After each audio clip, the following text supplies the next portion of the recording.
I kind of wanted to go back to you've told me about like what your parents listened to. When did you start to form your own musical taste independent of your parents and what you were hearing at home?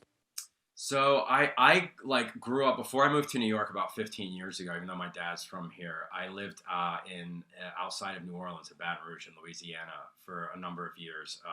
Well, pretty much all my childhood until I was 17. Oh wow. And growing up down there, like you listen obviously to a lot of jazz music, you Mm, listen to a lot of different styles of music, and so I definitely was influenced by that. I listened to a lot of hip hop as a kid, so like Master P and Lil Wayne are huge. Like that was like a huge thing when I was in middle school and high right. school.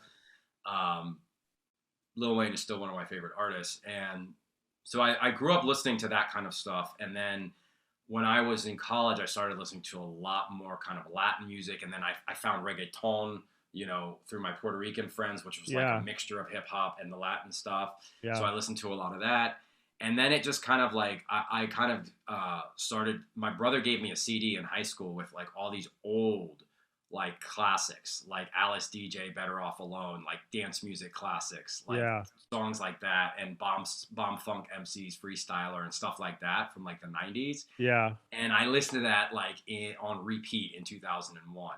And I had never heard music like that, really, because and then I started kind of like going in, and I downloaded Fruity Loops back when there was Fruity Loops in like Oh wow. 2004, and just played with little beats, and like I was like, oh my god, I found this like arpeggiator that I could make melodies from, and then that kind of started to shape my music. So like yeah, like hip hop is obviously I do a lot of edits. I'm Right. literally doing an edit right now of Way Too Sexy just to play. I have a show in Vegas this weekend, so I'm doing a little Oh, edit of perfect. that.